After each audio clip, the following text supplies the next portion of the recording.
गीता जी का 5वां अध्याय माघ महात्म्य आप लोग सुनिए। 5वां अध्याय। अर्जुन बोले, हे श्री कृष्ण जी, तुमने पहले कर्मों का त्याग करने को कहा है, फिर कर्म की प्रशंसा करते हो। इन दोनों में जो अधिक हितकर है वो एक बात निश्चय करके बतलाओ। घी डाल दी काय में? श्री कृष्ण बोले, कर्मों का त्याग और कर्मों का करना ये दोनों ही मोक्ष देने वाले होते हैं, परंतु इन दोनों में कर्म त्याग से कर्म योग हितकर है। जो किसी से द्वेष नहीं रखता, न किसी पदार्थ की इच्छा करता है, वो सन्यासी है। ऐसा पुरुष संसार के बंधनों से छूट जाता है। सांख्य और योग को मूर्ख लोग ही पृथक पृथक कहते हैं, पंडित नहीं कहते हैं। जो इन दोनों में से एक भी अच्छी तरह स्थित हो जाता है, उसको दोनों का फल प्राप्त हो जाता है। ज्ञान योगियों को जो स्थान मिलता है वही कर्म योगियों को भी मिलता है। ज्ञान योग व कर्म योग एक ही है। योग श्री राम। कर्म योग के बिना संन्यास का प्राप्त होना दुष्कर है। कर्म करने वाले मुनिजन को ब्रह्म प्राप्त होने में विलंब नहीं लगती है। कर्म योग युक्त शुद्ध अंतःकरण वाला, मन तथा इंद्रियों को जीतने वाला, संपूर्ण प्राणियों में अपनी आत्मा को देखने वाला। क्या बढ़िया बात। एक ही लाइन, एक ही। संपूर्ण प्राणियों में अपनी आत्मा को देखने वाला, चाहे वो हरिजन हो, चाहे हो, चाहे गाय हो, चाहे भैंस हो, चाहे भेड़ हो, चाहे हम कोई, हर जीव भगवान समान। देखिए हमारे पास जो जीव है उसके पास भी वही जीव तो वही है, एक समान देखने वाला। कर्म करता हुआ भी कर्म फल से लिप्त नहीं होता है। योग युक्त तत्ववेत्ता पुरुष देखते हैं, सुनते हैं, स्पर्श करते हैं, सूंघते हैं, खाते हैं, चलते हैं। देवता उनके हृदय में श्वास लेते हैं तो भी यह नहीं मानते हैं कि मैं कुछ नहीं करता हूँ। वे बोलते हैं, त्यागते हैं, ग्रहण करते हैं, परंतु यही मानते हैं कि मैं कुछ नहीं करता। और यह मन धारण करते हैं कि इंद्रियां ही अपने अपने विषयों में बरतती हैं। जो प्राणी ब्रह्म में अर्पण कर संग को त्याग कर कर्म करता है वो पाप से लिप्त नहीं होता है। जैसे कमल पत्र पर जल नहीं ठहरता, योगी जन शरीर से, मन से, बुद्धि से तथा इंद्रियों की आसक्ति से रहित होकर आत्मशुद्धि के निमित्त कर्म करते हैं। योग युक्त पुरुष कर्म फल त्याग कर मोक्ष रूप शांति का लाभ करता है, और जो योग रहित है वो कर्म की इच्छा के बंधन में पड़ जाता है। सब कार्यों को मन से त्याग करके प्राणी इस वन द्वार इंद्रियों की देह रूपी पुरी में न कुछ करता है और न करता है, आनंद पूर्वक रहता है। परमेश्वर किसी कर्म में प्रवृत्त नहीं करता, कर्म और कर्मफल को उत्पन्न नहीं करता। ये सब प्रवृत्ति द्वारा होते रहते हैं। परमेश्वर किसी के पुण्य तथा पाप को नहीं लेता है। ज्ञान जो अज्ञान से आच्छादित है उससे जीव मोह को प्राप्त हो जाते हैं, परंतु आत्मज्ञान के द्वारा जिनका अज्ञान नष्ट हो गया है उनका वह आत्मज्ञान परमेश्वर के रूप को ऐसा भाषित करता है। जिस प्रकार सूर्य संपूर्ण संसार को प्रकाशित कर देता है, उसी परमात्मा में जिसकी बुद्धि स्थिर है उसी में मन लगाते हैं, उसी में निष्ठा रखते हैं, और जो सदा उसी के ध्यान में लगे हैं, ज्ञान द्वारा जिनके सब पाप नष्ट हो गए हैं, वे इस संसार में जन्मते नहीं हैं।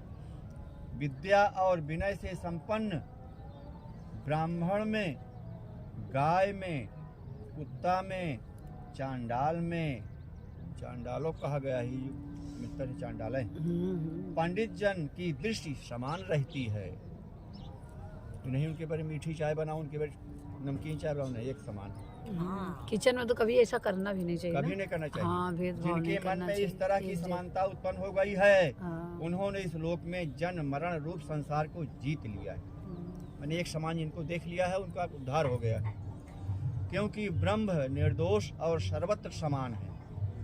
इसलिए वे ब्रह्म को प्राप्त होते हैं। जो प्रिय पदार्थ को पाकर प्रसन्न और अप्रिय को पाकर खिन्न होते हैं, ऐसे स्थिर बुद्धि वाले मोह रहित ब्रह्मवेत्ता को ब्रह्म स्थिर जानो।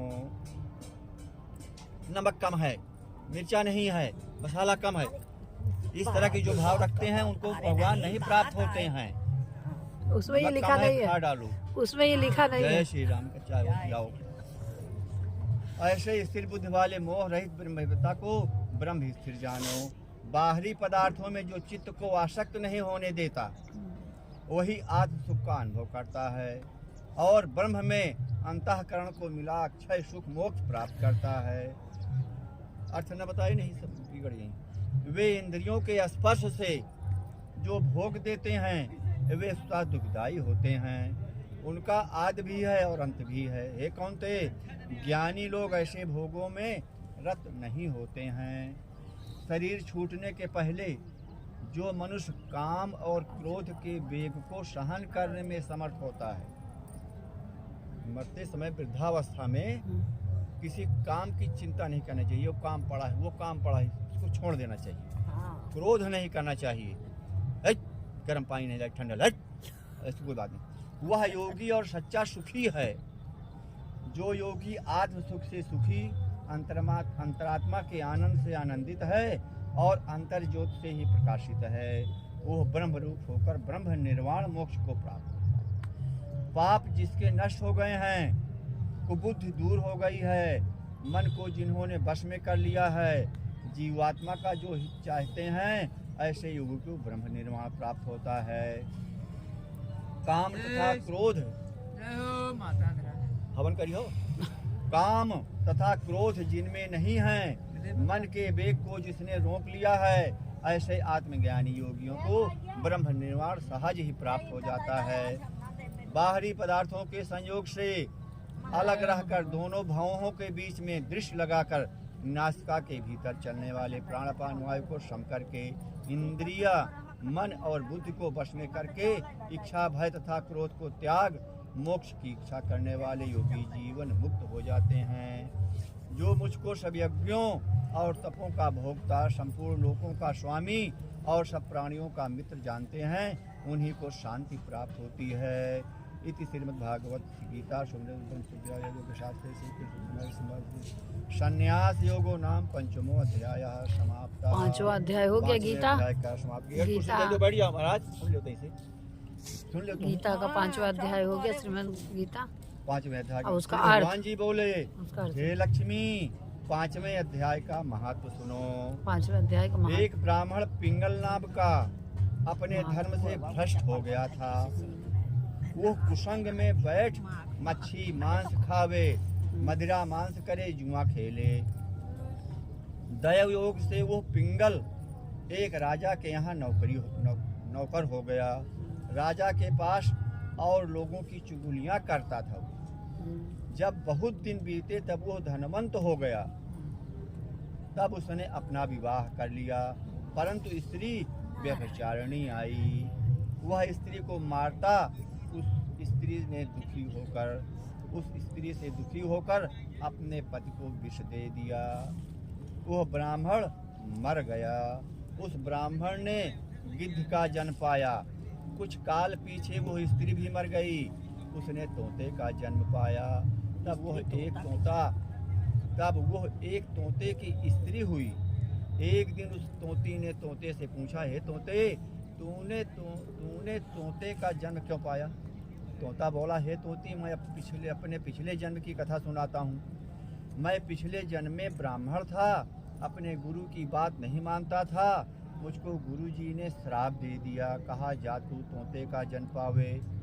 इस कारण तोते का जन्म पाया। अब तू कह किस कारण से तोती हुई? उसने कहा, मैं पिछले जन्म में ब्राह्मणी थी। एक दिन मैंने पति को विष दे दिया और वह मर गया। तोते ने कहा, तू बुरी है जिसने अपने पति को विष दिया है। एक दिन वह तोती वन में बैठी थी, वहाँ गिद्ध आया। तोती को उस गिद्ध ने पहचाना और वह गिद्ध तोती को मारने चला। आगे आगे तोती, पीछे पीछे गिद्ध। जाते जाते तोती एक शमशान भूमि में थक कर गिर पड़ी। वहाँ एक साधु का दाह हो रहा था। साधु की खोपड़ी वर्षा के जल से के साथ भरी हुई पड़ी थी। वो उसमें गिरी। इतने में गिद्ध आया और पोथी को मारने लगा। उस खोपड़ी के जल के साथ उसकी देह धोई गई और दोनों आपस में लड़ते लड़ते मर गए और अधम देही से छूटकर देव देही पाई। और विमान आए जिन पर बैठकर दोनों बैकुंठ को चले गए। वह खोपड़ी एक साधु की थी जो गीता जी के 5वें अध्याय का पाठ करता है या सुनता है। वह परम पवित्र था। उसके जल से दोनों पवित्र हो गए।